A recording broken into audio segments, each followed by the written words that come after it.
Hi, everyone. Welcome back to Taking the Lead. I'm your host, Ken Jacobs of Jacobs Consulting and Executive Coaching. I hope you know that by now. And on the podcast, the video podcast, I get the honor, the privilege of interviewing leaders, mainly PR, comms, marketing, advertising, etc., who I admire and or who I'm friends with and or whom I acquaint with, all of the above. So I'm so excited to share with you someone you should know. And that's Tina McCorkindale, Ph.D., APR. I believe in saying initials. You've earned them. So there you go. She, of course, president and CEO of the Institute for Public Relations. Many of us know them as IPR. This has been since 2015. So, you've passed your probationary period, I'm happy to say. For those of you who don't know, officially, it is a 501c3 nonprofit foundation dedicated to fostering greater use of research and research-based knowledge in PR and corporate communications practice, which I think we can acknowledge we need more of. Prior to IPR, she was a tenured professor at Appalachian State University. I did not need the pronunciation guide because both my children went to college in the Appalachians. Shout out to Warren Wilson College in Swannanoa, North Carolina, outside of beautiful Asheville. And she worked with a well-known analytics agency, had clients across many verticals. I could tell you more, but let's bring her on. Welcome to Taking the Lead, Tina McCorkindale. Hi, thanks a lot, Ken. By the way, the Appalachian, Warren Wilson is a great farm college Oh outside my God, Asheville. It's yes. fantastic. It That's is so great. fantastic. But people are very sensitive about the Yes. pronunciation because people pronounce it Appalachian and, it Yes. gets them very upset. So It depends on the state, right? it So in does, West Virginia, absolutely. it's Appalachian, but further south, it's Appalachian. Okay, here we go. Which question we like to ask all our guests, three leaders, inside PR, outside PR, up to you, who you think are the most inspiring and why. Okay, so I did think about this question because I knew you were going to ask it. So this was kind of tough because I think there's so many really great leaders. And so I'm going to choose one who I really love, and that's Pete Buttigieg. And one of the reasons why I love Pete or Mayor Pete is because he talks to people from both sides of the political aisle. He's very informed by facts, he's very smart, and he's very thoughtful with his answers and stays calm. So that's one. And I feel like And Michelle he's a Obama has. veteran, so we thank him for his service. Yes, and so many great things about him and just trying to give back. And then I also am a big sports person, so I love like Alona Mar, the rugby player, and Megan Rapinoe, the retired soccer player. People like Caitlin, like these big names who've done a lot to sort of advance the field, but get a lot of criticism for their work. So I would say I really like those type of leaders. And then within our industry, it'll be some of the people I've worked with in IPR, uh, like my current chair, Diana Lippman, Yannick Woodall from Verizon, Linda Rutherford. I think that there's some really strong leaders out there who have advanced the field and who have staying power and give back to the industry, which I think is so important. I feel like the PR Week just published their power list, and not everybody gives back to the industry, but those individuals do a lot of time. Linda has been a guest. Diana, if you're watching, and we're going to tag you on LinkedIn, so Yeah, you're just get watching, her. come Yeah, on board.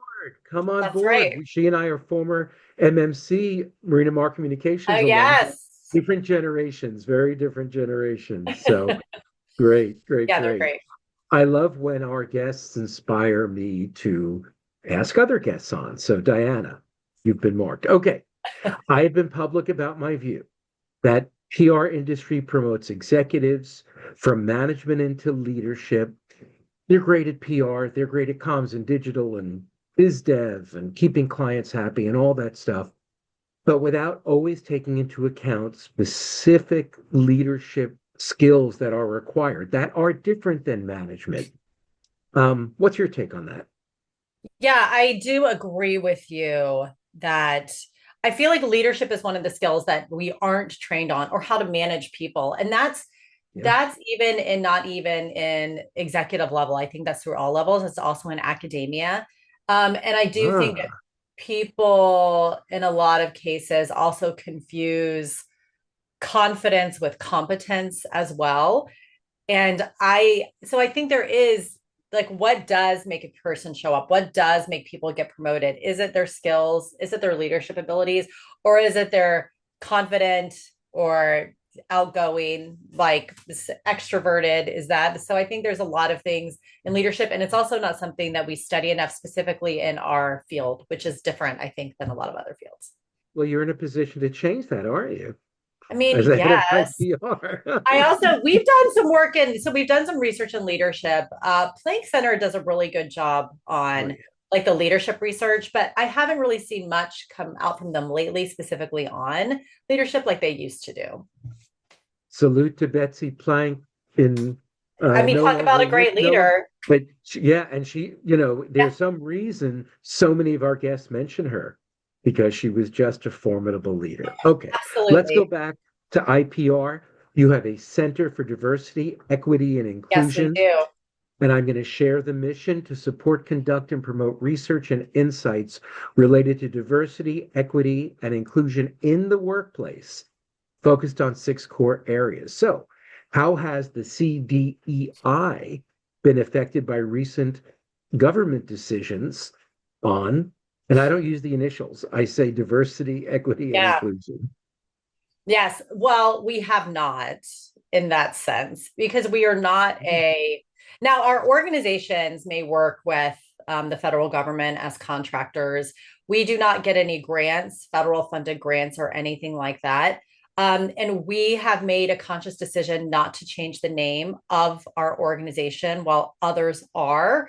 And this was a meeting that we had through our leadership committee. And our leadership committee is a committee of chairs. So all the different chairs as well as the center, all our center leaders, we got together and we really talked about this because there is, we had questions like, are you going to change the name of the center?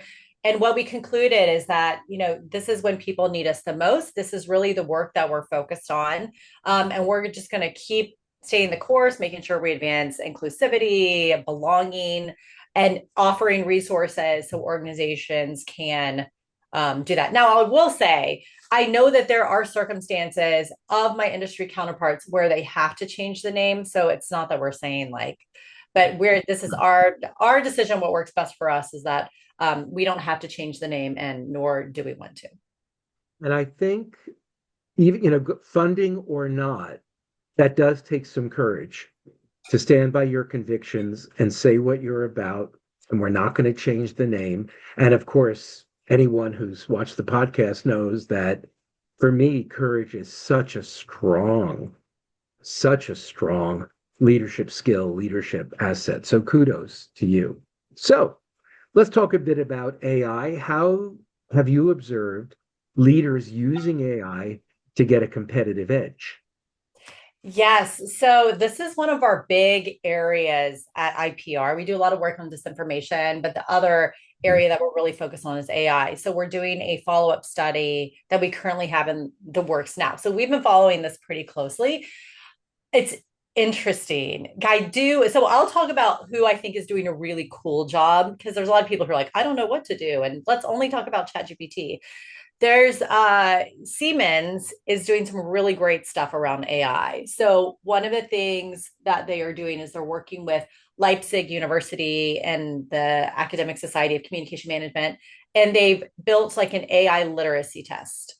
And so the AI literacy test helps identify the different factors of like is Ken more knowledgeable in skills or confidence in AI, all these areas. So then they can tailor programs in the workplace to these individuals. And Siemens has built a bunch of different internal chat like bots and GPTs that help to like facilitate the work throughout the whole organization, some of its comms.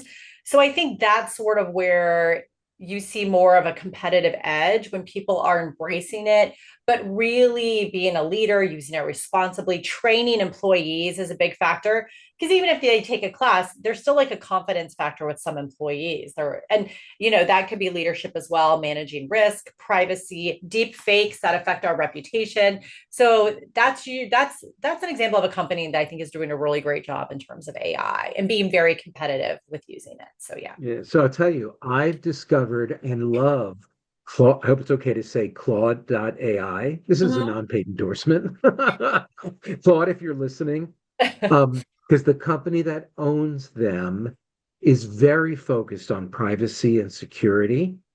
And I have asked it questions that I had asked ChatGPT not chat GPT at all.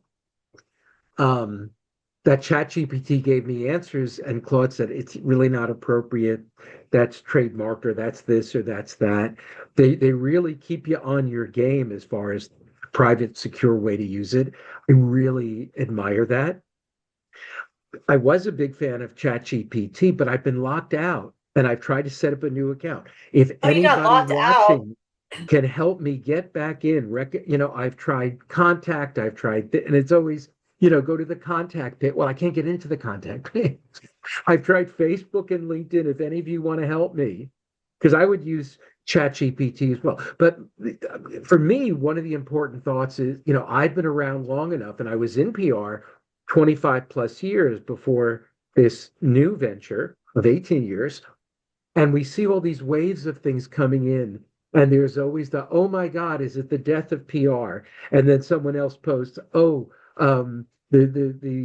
rumors of PR's death due to blank are greatly exaggerated. And I've seen that so often. It's not going to kill PR. But to your point, we must learn to use it.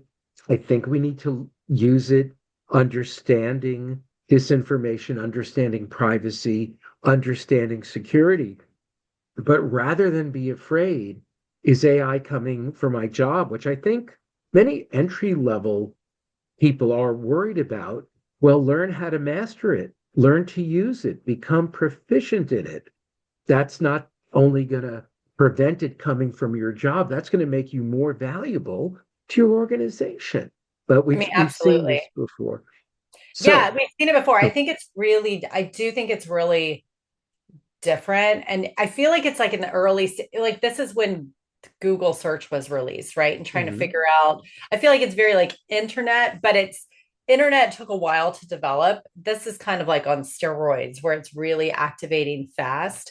But companies can't not use it and adapt to it because there's so many. And now, they're moving from search engine optimization to generative engine optimization and managing that. And how do you get yourself in the searches for, I mean, there's all sorts of different tasks, but not only that, even just like reputation issues or, right, it's printing hallucinations or coming up with false things about your organization, or maybe it's highlighting competitors and not you. So I think there's a lot of areas, but comms has to be involved in like some internal adoption. And it has to be, doesn't have to be the main lead, like in organizations like New York Life or Paul Gennaro, but they have to be very involved in working with their CISO and HR and operations and making sure the rollout is effective.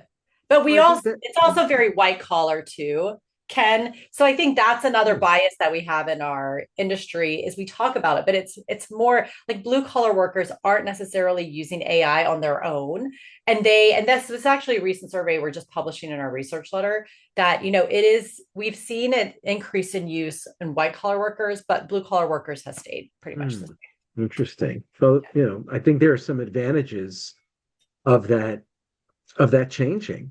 So, shifting a little bit, as president, CEO of IPR, you're leading what I call top dogs top who dogs. happen to be in the PR industry.